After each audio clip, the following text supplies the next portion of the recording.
So, good evening, everybody. Welcome to our Zoomina. And as you can see right now on your screen, I've got my slide in front of you. And just making sure that can all of you see my screen, riding the waves of VUCA with a self-mastery competency building framework. Can you see that? Okay, so officially right now, everybody welcome to the Zoomina right now. It's going to be going on for hopefully 45 to 50 minutes. And tonight is going to be a topic that we are very passionate about. And I've been able to get Celine to join me tonight. And Alfred is behind the scene right now. He is known as the Zen Master, or sometimes it's called the Ninja Master. He cannot be seen, but he does his magic. So he's here to make sure that everything runs smoothly. So this is a topic that is important for us at many levels. One is got to do with how do we actually track the competency of our students as they are going through the program with us. So I guess when people go for a training course, they attend the class, they learn as much material as they can, but there isn't, I guess, a formal structure whereby the trainer or the facilitators are able to use a well-structured framework to be able to, in somewhat, observe and give you feedback on the areas that you need to improve.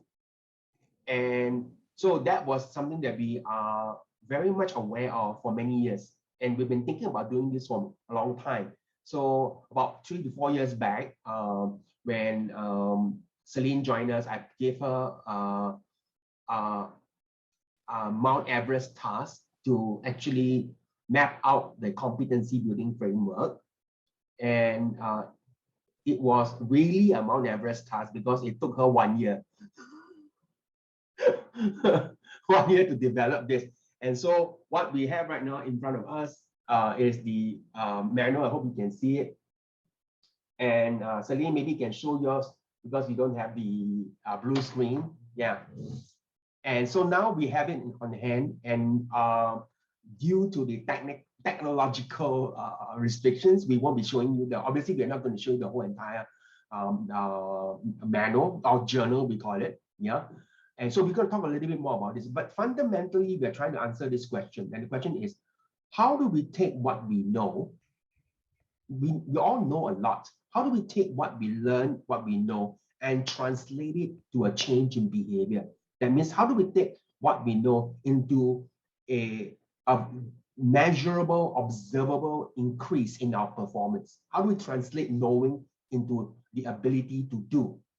And so this competency building framework, which we dearly refer to as CBF, not CPF, but CBF. So that's a nice pun, right? People are very serious about their CBF. So, okay, so we call it CBF, it represents competency building framework. Yeah. How do we use that to be able to give people the structure and the feedback so that they can use it to be able to channel their own attention and develop their own mastery? So that's the topic for tonight. Okay, so tonight, for those of you who don't know us, this is a brief description that you see on the screen right now.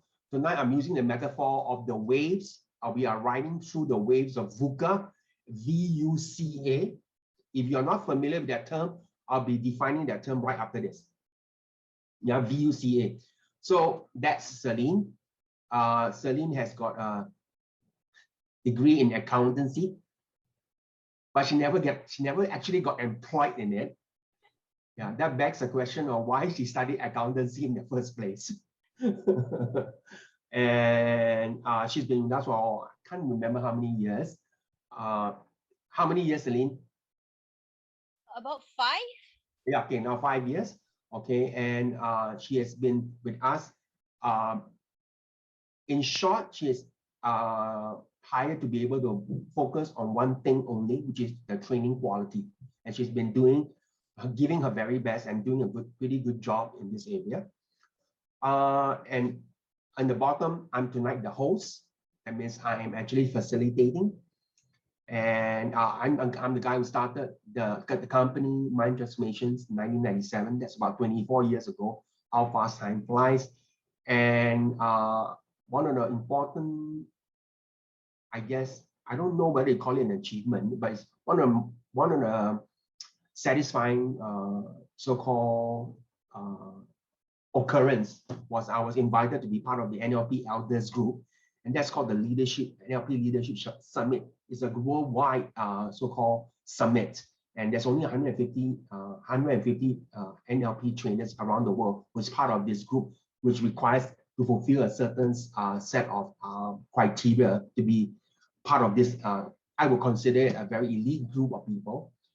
Okay, so that's a little bit about us. So let's go on to talking about VUCA right now. So maybe I can back up a little bit. Celine, for you right tonight, what would be your central focus for tonight? What is the very thing that you in the big picture that you want to get through to people tonight with regards to the topic on the competency building framework? I think besides the fact of about introducing it to everyone, it's also this idea about bringing across the importance of how we can look at competency in a different way. Because a lot of times, when people talk about becoming more competent and they talk about skill sets, right? People talk about things like leadership, communication, negotiation, stakeholder management, and they say, "Oh, you need to improve on your communication skills." But it's actually a very complex skill set to start off with. And then when you start looking around for training, there are a lot of reports that I've came across where they say employees they actually want to attend training, but a lot of times they have no idea what sort of training they should be going for. They have a sense of what are the areas that they are lacking, but how do they actually work on this in a way that gives them results? That's an area that where the CPF, hopefully CPF is able to come in to fill that gap. All right. Okay. So I think that's a very nice introduction. It's this idea about the fact that we can, in somewhat scope the area of a person's area of performance and give it a clear structure and processes so that they can actually work on a knowledge and skill set to improve their competency that is needed in their workplace. Yeah. So okay. So tonight we're talking about the wave is there is represented is to represent VUCA. VUCA stands for a phenomenon that's actually happening in our world today. I think that largely in government, even in among the ministers right now, Vivian and several of the ministers, they're talking about the world that we are living right now, and we are all using kind of like the same term. It's called VUCA, VUCA, which stands for volatility, uncertainty, complexity, and ambiguity. So when we talk about volatility, right, it's a very long-winded topic. So I'm going to give a bird's eye view. So I guess it's better to oversimplify than overcomplexify, right? So the oversimplification is that volatility is talking about those phenomena whereby the change fluctuates in a very huge way within a day, sometimes within a couple of hours, right? The cause of the fluctuation is known, but when they appear, and how much you're going to influence the fluctuation, right, is unknown. So this classically will be stock market plunges and so on and so forth. The next one is talking about uncertainty. Uncertainty is talking about the fact the cause of something is known, but the development of it, the impact of this cause is not known. So we don't know how things are going to develop over time. So one common example people talk about is merger and acquisition. You know that it is happening right now, but you don't know how is it going to develop and impact the organization in a sense. Complexity is talking about the fact that today the world is very much coming into some kind of convergence. A lot of things are actually merging, coming in together. So many systems are involved. So one system, one aspect of the system change and it shifts all the other systems at the same time. So making a decision is no longer a very clear and straightforward manner today because there are many factors to consider. And then the next one is ambiguity. Ambiguity means essentially that this thing that you're dealing with has never been experienced before in your history. And ambiguity typically talk about a situation whereby the world has not seen it before. It has not been, maybe a war in a particular region broke out, and we don't know what factors is going to be involved, what are the implications of it, how is it going to disrupt things. I think in Singapore, for example, the first time when we encountered SARS, for example, that was a highly ambiguous situation, Today, because of that, it has helped us to become more prepared for the pandemic. And we are one of those countries that you can say that we were blessed by SARS. And now, because of that, we are a lot more prepared for the pandemic itself. So essentially, maybe things that happen that has no past previous record. And we have to be able to figure out as we go. So that's the VUCA. So let me kind of expand the screen a little bit right now and talk a little bit more on some of the key factors. One of the key factors that contribute to this whole lump of phenomenon by VUCA, right, is the pace of change. Today, I think that in 1997, something really big happened. That is, computers enter into the internet. And with that, right, a lot of things are now being started to rise exponentially. Information exchange, people have got more knowledge, they can access information very quickly. And so information is actually loading up. However, the leadership model, talking about how personal development or leadership development models, right, has actually been growing on a much more linear level. But in terms of what is happening in the economy, in the world, information, knowledge, right, it has actually gone into an exponential rate. So in short, you can say that the world has become more complex, but we are not keeping up with the pace in terms of learning. The next one is increase in connectivity. Today, we're talking about informations are readily available with the internet, with the mobile phone, and all the other what we call social media platform and so on and so forth. So today, right, in the past, without all this information, business can go as per normal, as business as usual, right? When you project something, you can go on and you carry out the plan within a couple of months or within a couple of weeks. Today, with information readily available, with so many dashboards available to people, now information in terms of business plan and business execution, it can actually change on a day-by-day or even week-by-week basis.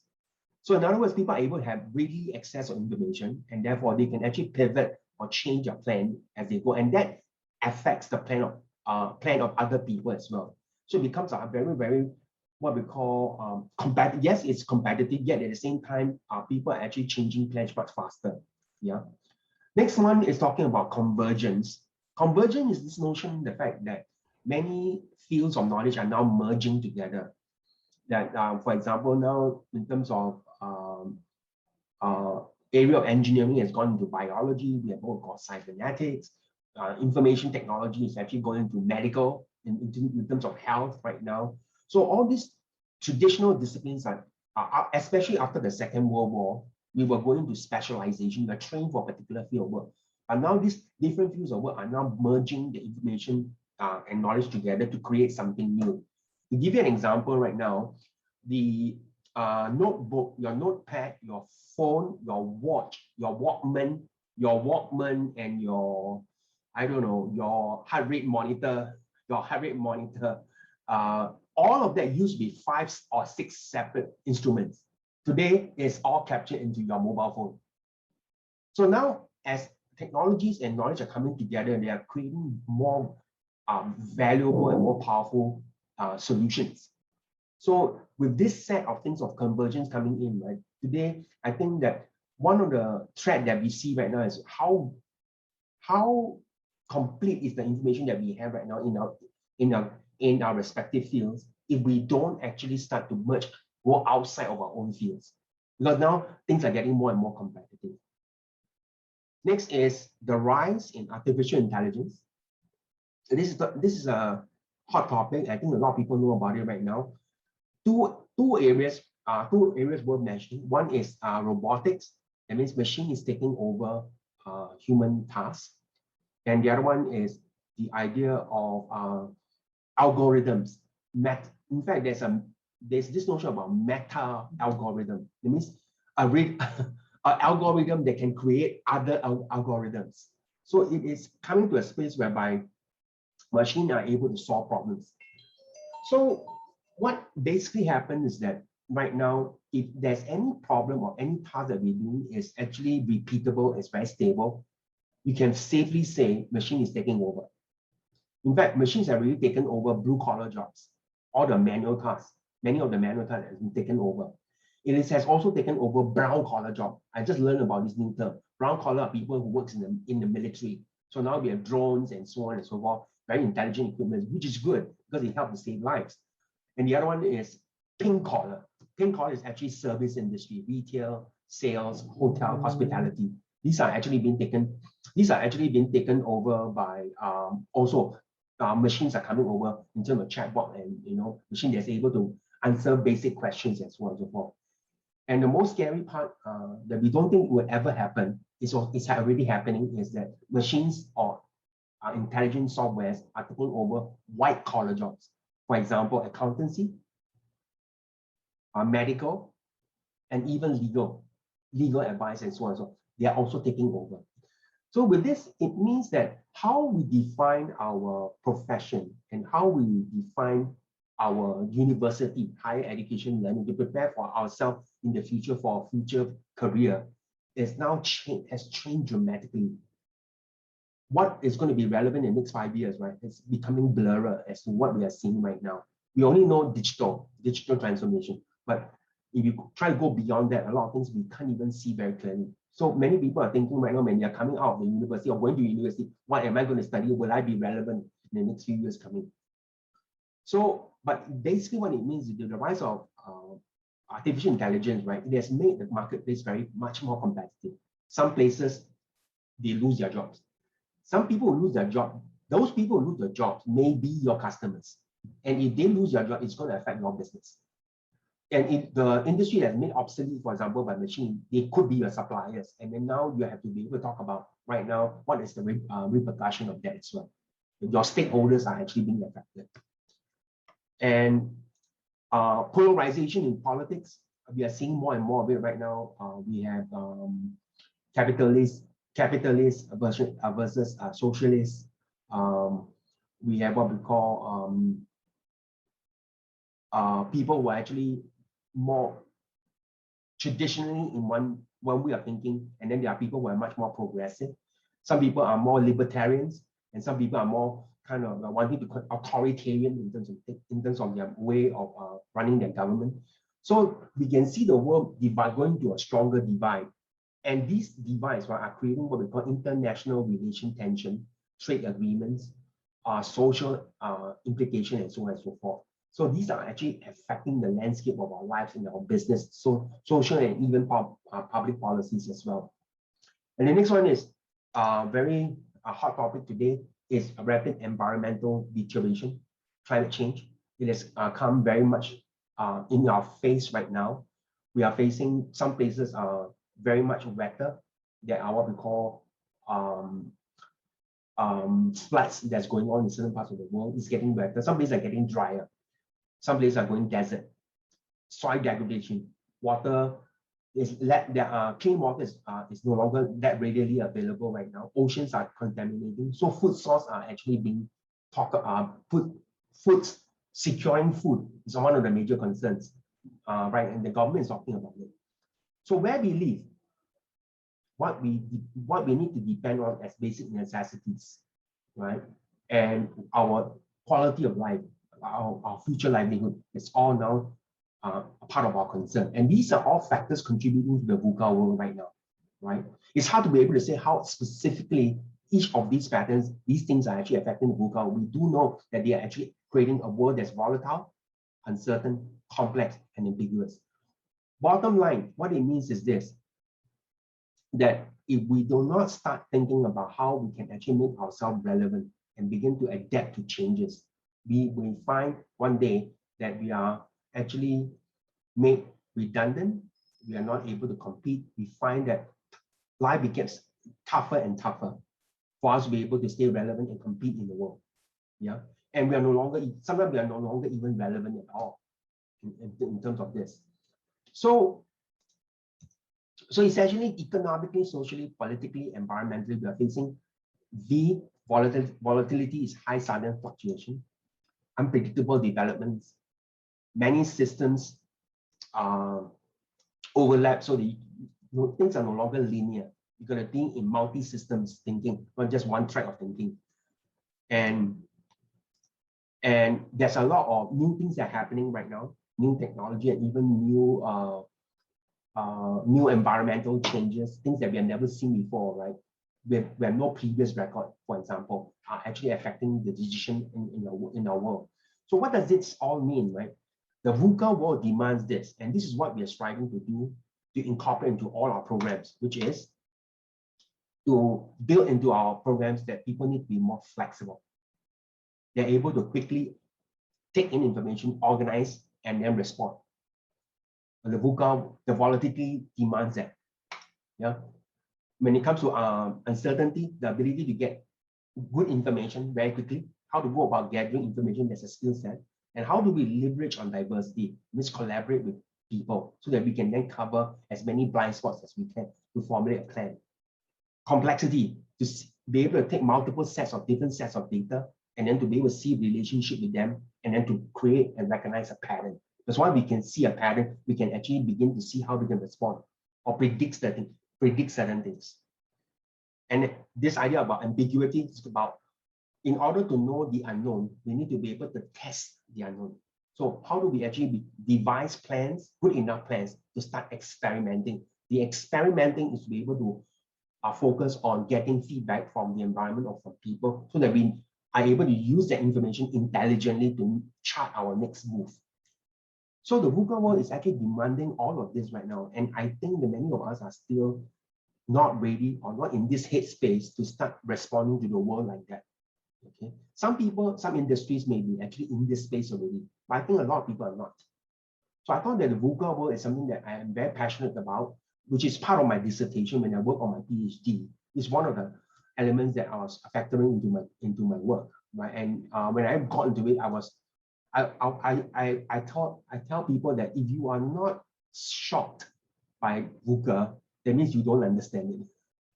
You don't understand it if you are not actually shocked, because the world is changing in a very rapid way, right? And with many multiple factors. So the question is, how do we actually begin to start evolving consciously? Evolving consciously so that we begin to become more flexible. We are able to gather information, we are able to see patterns, and we are able to take action quickly to gather information. Okay, so that's kind of like an understanding of what VUCA is. So for Celine, could you just tell us a little bit more? Why is focusing on fundamental competencies important in our VUCA world? Because we just came up on the topic of VUCA, right? Why is focusing on fundamental competencies important? I would say that it boils down to a few key points. First is this idea about the increasing complexity and the increasing pace of change, right? So logically, all of us know that we need to speed up, we need to catch up, we need to make decisions faster. We all know that in our heads. Logically, we all know that. But now the question is, when we are thrown into the whole situation, are we able to behave in that desired or right manner? And it's not just behave in that way, but we are able to behave in that way in a sustainable manner. So the best example is right now the pandemic. So what happens is during the pandemic, right? We all know logically, okay, there will be a new normal. We need to be able to adjust the way we go about our daily lives. We all know it in our heads. But go look through your WhatsApp group chat, go look into your personal conversations with people. How many people actually say, I hope that things will go back to how it used to be? People are struggling day to day. People are working long hours. People can't handle and cope with the work from home situation. So we know all these things in our head in the logical level, but a lot of the space in the body and the emotions side, right, is struggling to catch up in that area. And the way I see the CPF contributing to this area, right, is or the fact that just simply about focusing on fundamental competencies, right, is this fact that sometimes it boils down to working on some few basic fundamental skill sets that, and these few fundamental skill sets are the ones that can be applied across the board for the various complex skills, so that we don't have to put ourselves in a space where I have 101 specific skill sets that I need to keep learning and learning to apply it and making it relevant, but I'm able to have a set of skill sets that gives me the flexibility and range, right, to adjust myself accordingly. Yeah, so that's one of the key things. Okay, that's really well described, well explained. I'm trying to put down your words as elegantly as I can to adapt to multiple situations, multiple contexts. Yeah. Okay. Right. So that's one of the key things. Yeah. So it's about filling that gap, because a lot of things are very ambiguous right now. Yeah. So I hear what you're saying. This idea about fundamental, meaning it is universal. Is universal enough to be adapted across many different areas. For example, this skill set is relevant in making a presentation. It's also the same. This skill set is also relevant in, for example, negotiation. This skill set is also relevant in the same skill set is also relevant in what we call collaborating with people and so on and so forth. Yeah. But if you think about it logically, with a very lab brain approach, right? A lot of people think apple to apple. If I want to do negotiation, I have to go and take a negotiation course, and they're going to be separate from any other skill set that I need to have. But if we look harder within these two different needed skills, right? There is what we call some competencies that we can actually get into, which if we are able to master, it can be then recombined and readapt into many different scenarios. Yeah. Okay. And then the earlier point they talked about was this idea of the fact that which I earlier brought up by the fact that we all know that we need to change. The world is getting more complex. Pace of change is much faster. We know, but do we know how to turn that knowing into a change in our behavior, and we are confident that we can use those behaviors in the right situation? Yeah. So I think that's really important. Yeah. Do you have anything else to add before we move on to the next slide? There's actually a lot to add, but I will just bring up just one more point, right? Is this idea that there's an exponential increase in terms of the information that we're getting, and then there's a convergence in terms of not just the information but the work that we do. So a lot of times we are no longer just like accounts. Even like accounts are not just doing accounts. Accountants are not just doing accounts. They have to know about marketing. They have to know about sales. They have to be able to work with people from sales and marketing side. So there's a lot of interdisciplinary projects, multi-purpose gadgets and technologies. And so what happens often, right, is are we able to gear ourselves in a way where these fundamental competencies are able to prepare us so that whatever new things are coming up, we are able to catch up quickly. We are able to grasp it. We are able to relate it to something that's similar, not quite exactly the same, but something that has some resemblance that we can start working on it first, and then to start, like what the term that we are often using now is to fail forward from there, and then to make adjustments as we go along. Yeah. So the topic here we're talking about is the fundamental competence can enable us to learn new things more quickly.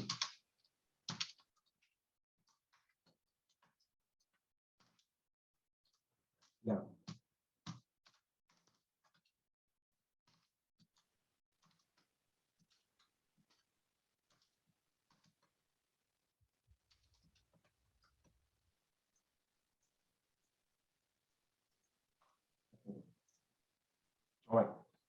Okay, so these are the three major points. And so before we move on to the next slide, I thought that we maybe could take a short break so that people got enough time to digest the information so far. Okay, so we're talking about the 7 competencies. So it's about time we share with the people in the group right now. Where did it come from? So a little bit about the 7 competencies. They are a set of 7. It's relevant to supporting most organization performance competencies. It's designed that way. It's developed by Mind Transformation over 24 years of refinement. We've been refining over the last 24 years. And for those of you who doesn't know about Mind Transformation, is the leading NLP training and coaching company in Southeast Asia. Its mission is to translate, our mission is to be able to translate future fit complex ideas that are paradigm shifting into tangible expression and applications. So we go to the edge of science and we look at what we call what's lying in the future, and we take those things in the future and bring it to the present and turn it into a skill set that is actually practical and paradigm shifting paradigms essentially. So we are bold enough to take things that are not conventional, not mainstream yet, and we are actually able to turn it into something that we can apply. So that's what Mind Transformation is about. And so these are the 7 competencies.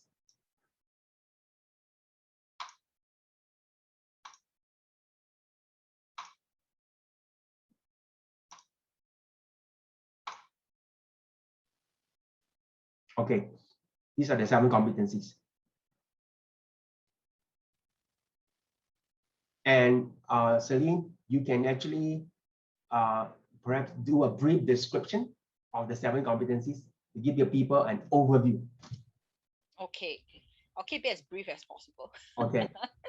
Okay, so when it comes to state management, it is actually related to EQ. The idea about EQ, emotional intelligence. It's not, and over here, I think in the NLP field, we don't just talk about it as, you need to know your emotions, you need to manage your emotions. So at that level, it's just talking about it, right? Which then a lot of times, it makes sense, Then when we get down to doing it, we go, okay, I know I need to manage my emotions, but when the situation is happening in front of you, so imagine it's like, your kid is throwing a tantrum in front of you, right? Your kid is refusing to eat the dinner, and that anger just comes on.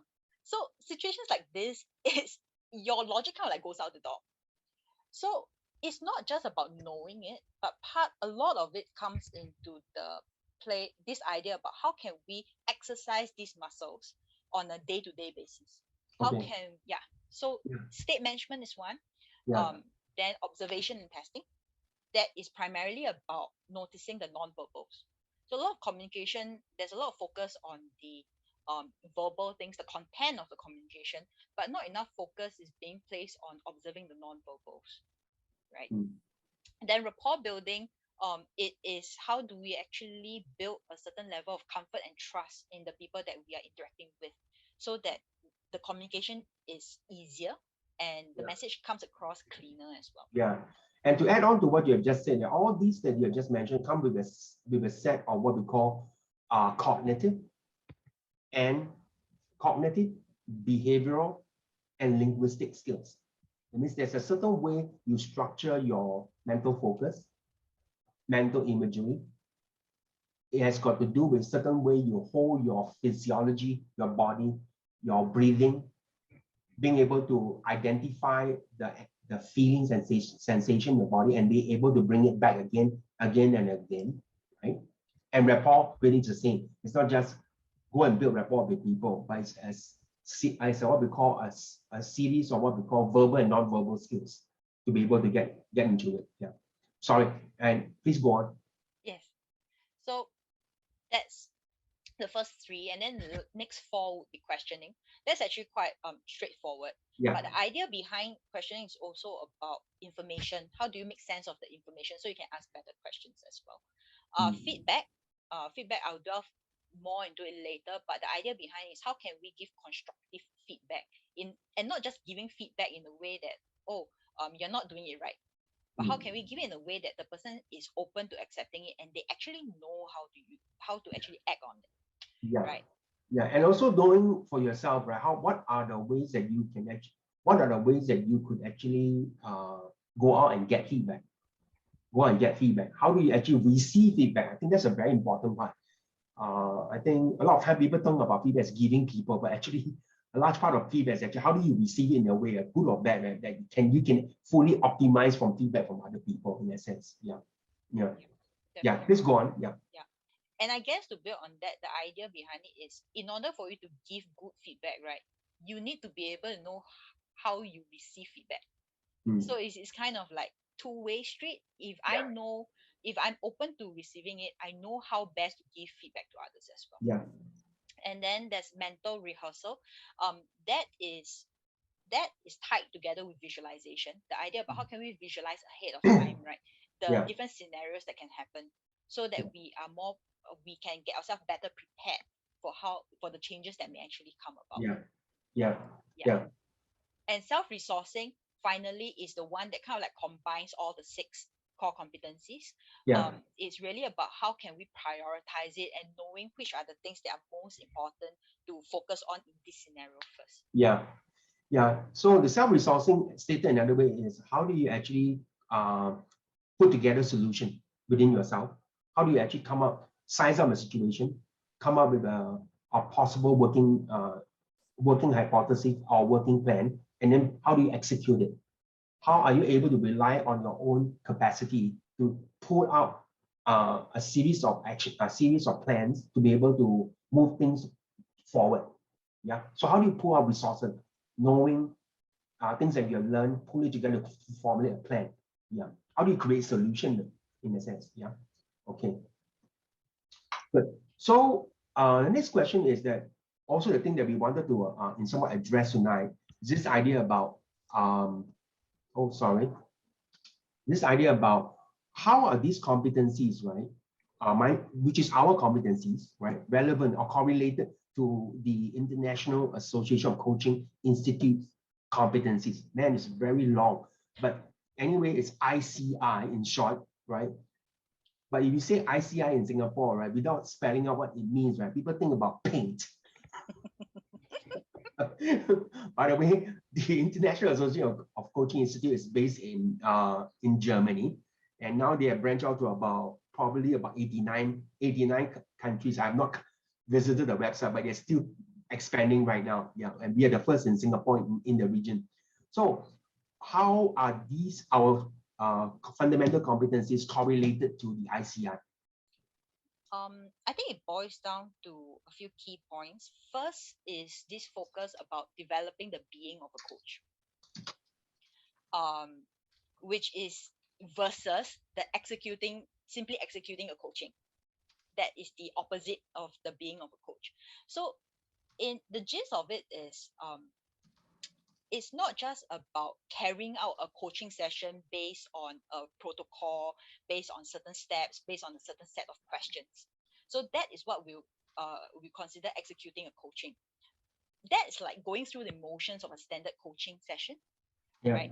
And as opposed to that, right, the being of a coach is where we manage ourselves, we show up in a particular way, we manage our state in a certain way, we have a certain mindset that we hold on, we show up in a certain attitude, we approach and we ask questions in a certain way during the session, the coaching session, and we observe things that are showing up on the spot immediately, right, in the coaching as we ask certain questions, the way they're shifting, the way they're responding to us.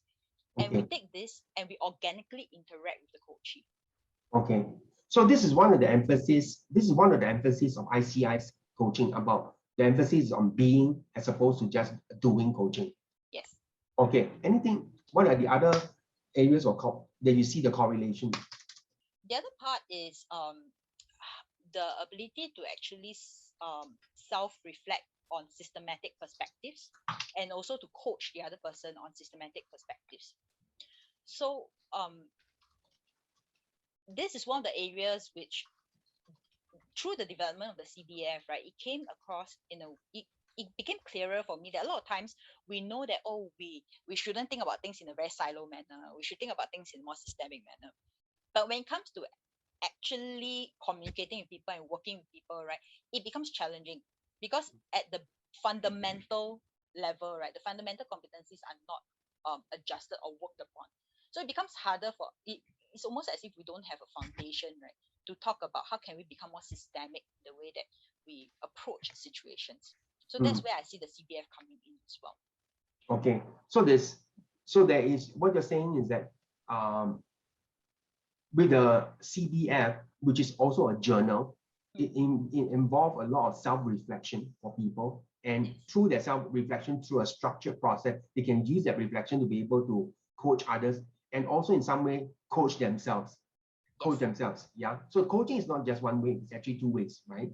Every interaction with every coachee, right, helps you to be able to improve some aspect of yourself or be able to gain more self-awareness in that sense. Yeah. And is there anything else that you see a correlation? The other one is in this area about coaching in a tangible yet impactful manner. Yeah. So a lot of times, coaching, there are situations where people go into coaching, right? People feel good during the session, but after that, when coaches walk away, they kind of like go, okay, I really felt good during that session, but I don't know how am I going, what are the actionable steps or behaviors that I need to shift and change, right, in order to get that result. Yeah. So I feel that that's where the CBF actually complements the coaching a lot, because it really breaks down a lot of these fundamental competencies and skill sets, right, into actionables. So it's not just for the coach themselves, but when they're coaching their coaches, they can utilize this to work with their coaches, right, on certain areas that the coaching needs to work on.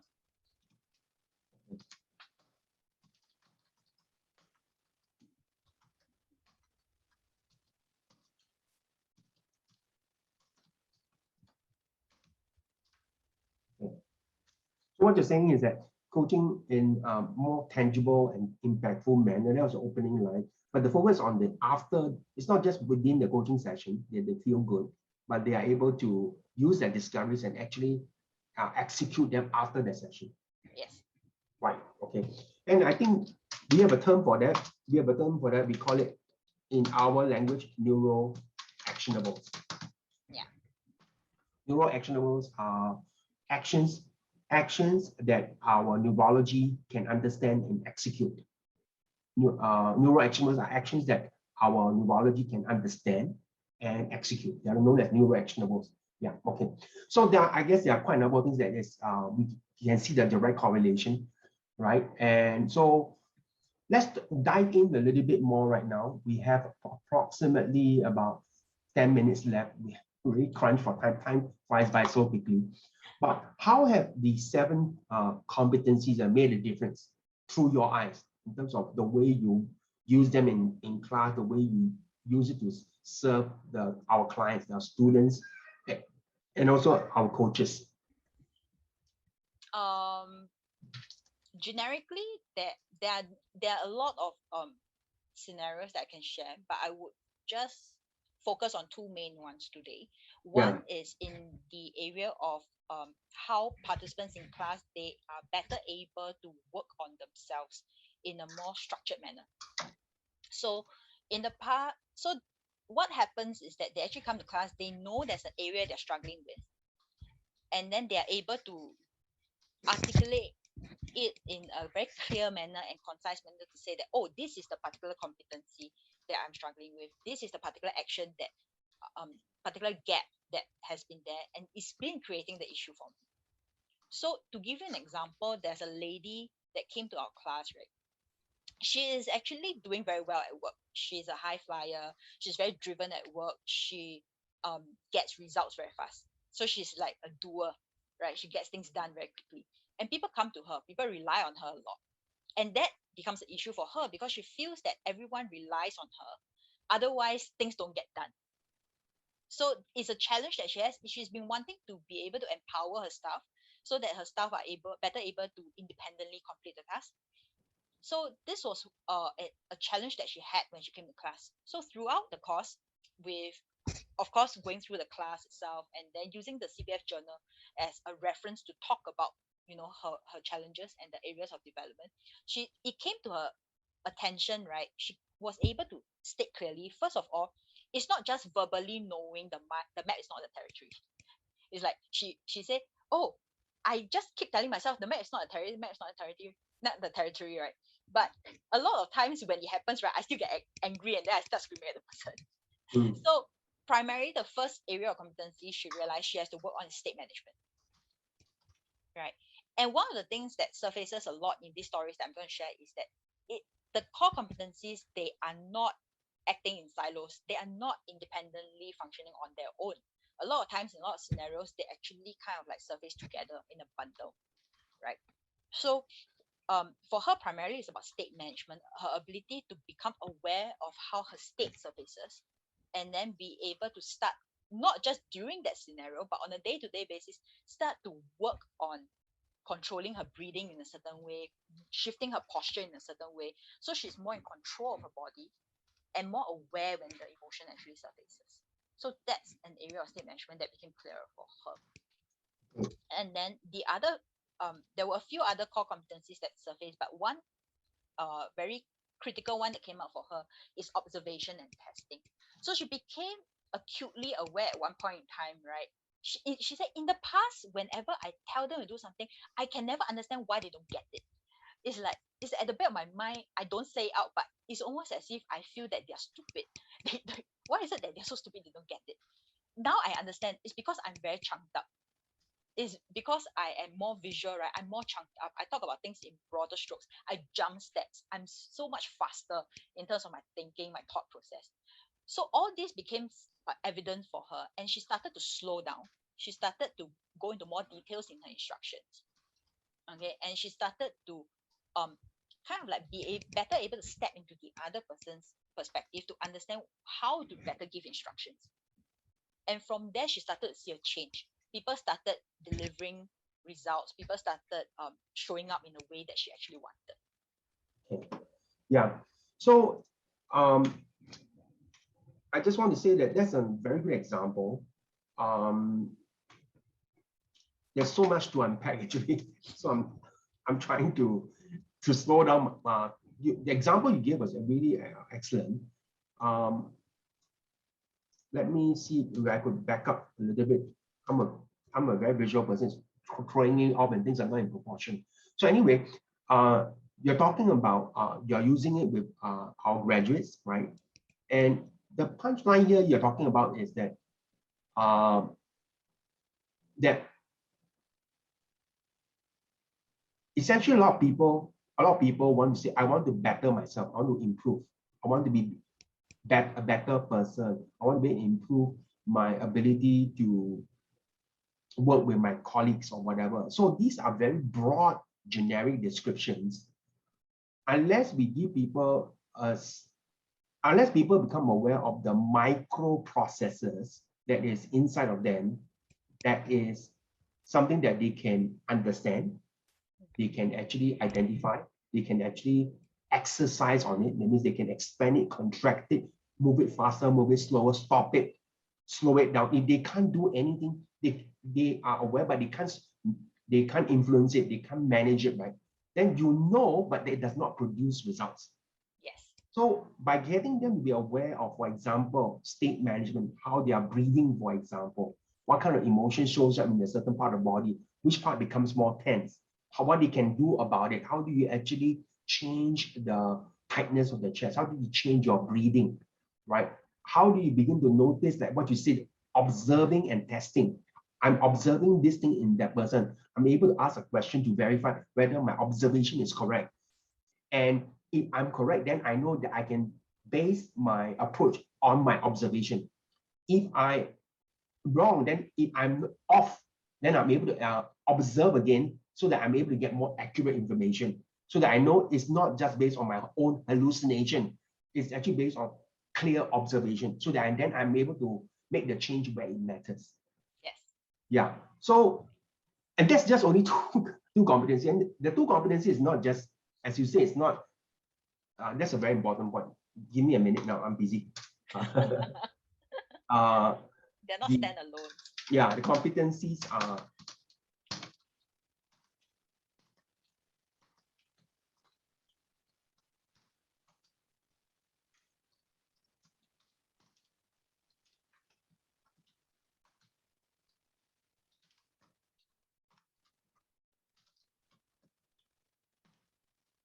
okay.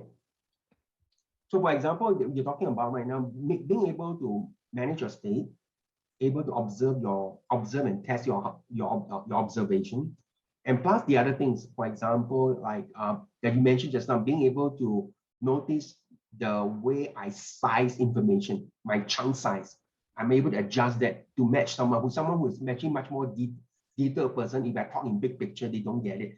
That awareness gives me the not just awareness. I know how to be able to move my information down to the appropriate size and communicating with people, and combining these three different skill sets, right? Then we can begin to see results. We begin to be able to orchestrate what is going on in us and make a change in that sense. So competencies is giving us the matrix, right, to be able to look at all the different.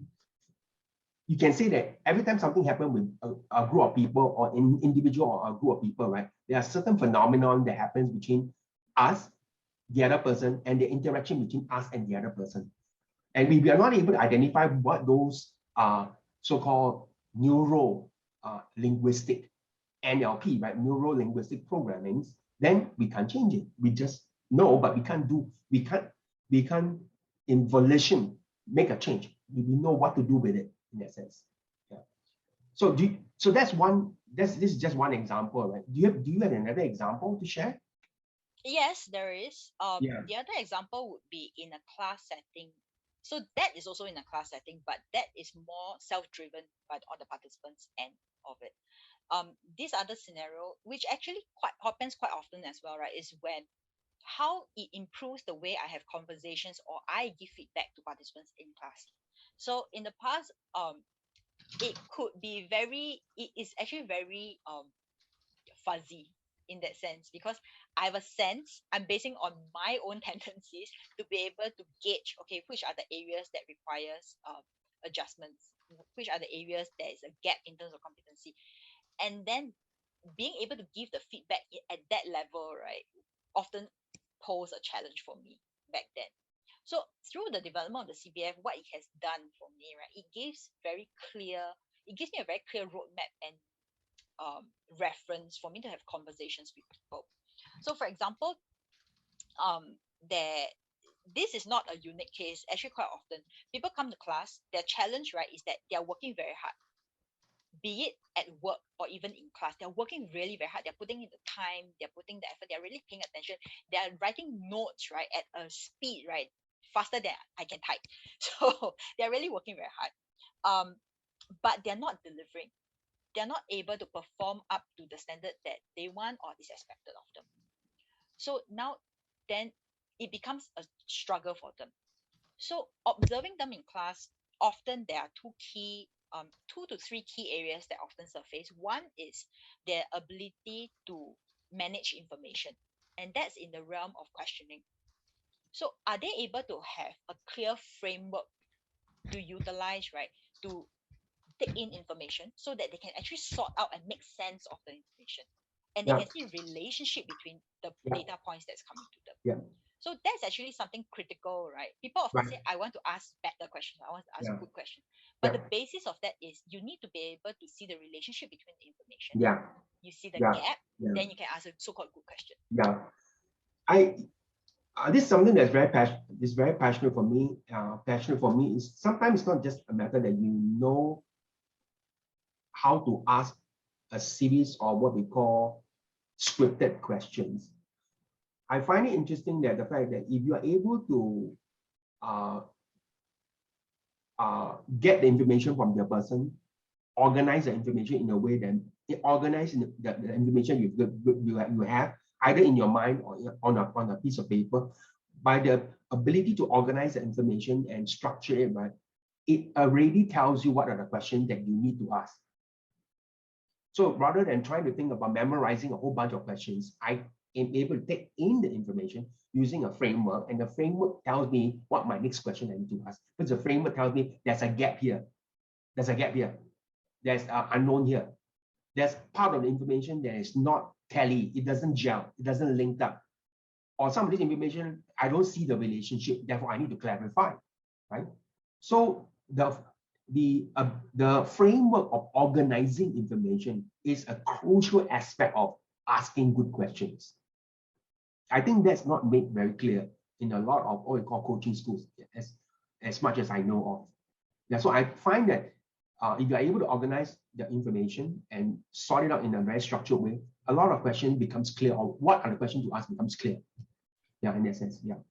Okay, anything, I'm sorry to disrupt you, but I thought it was something that's very, very important to address. Yes, yes, yeah, and it is very important, right?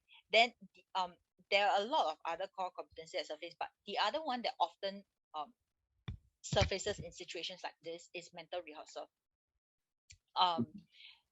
In short, right, a lot of what I observe in class for participants who are struggling a lot is they're very procedural when it comes to processes. Taking information is very linear. So when information comes to them, they're taking it one step at a time, right? So they often, the questions they ask or the scenarios that's happening in their mind, right, is as though there's just one scenario that would happen. And when they set themselves in that frame where there's a fixed scenario or a fixed endpoint in mind, right, then when they go into the practice, they struggle, because when you're working with someone, the actual fact is what the information the other person is giving you may not fit exactly into the script. So what happens, right, is then the conversations I have with them to work with them on this area is getting them to start visualizing, or start visualizing the different ways the scenario may turn out. Okay, that gives them then the ability to say, okay, if I ask this question and then this person responds when they are looking in this direction, or they respond in this particular tempo or tonality, okay, then I can slow it down and say, okay, what is this person's dominant representational system, and how is this person processing the information?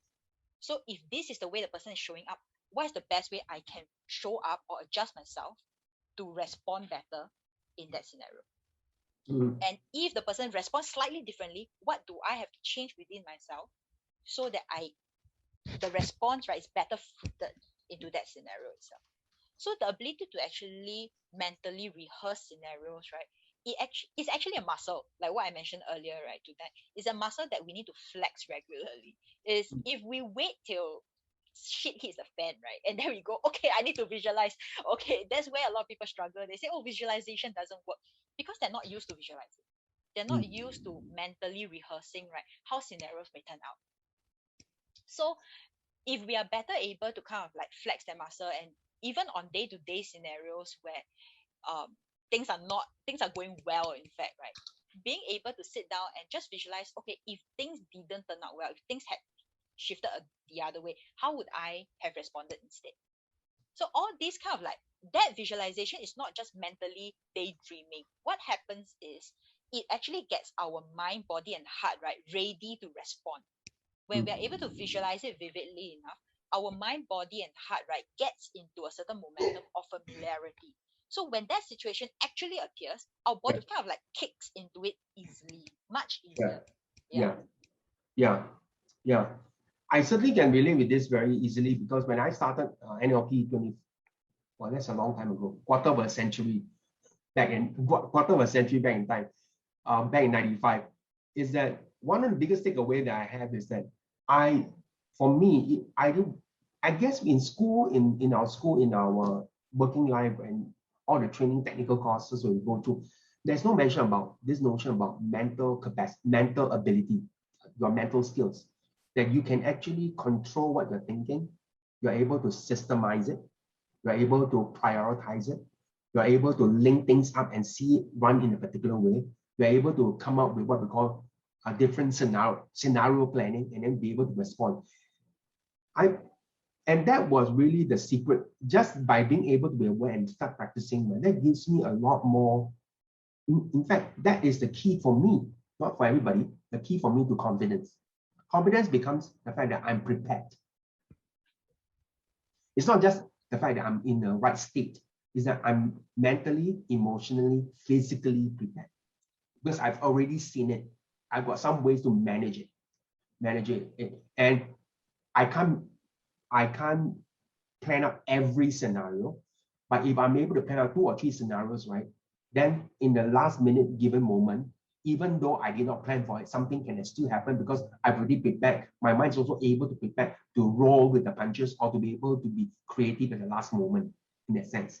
Yeah. But if I go in, my mind is completely blank, right? My mind is completely blank. I'm not prepared at all. And that's where people becomes, when they are become tongue-tied, or there's the phenomenon of your brain just simply white screen. Your screen, there's a white light in your brain. It's a very scary feeling.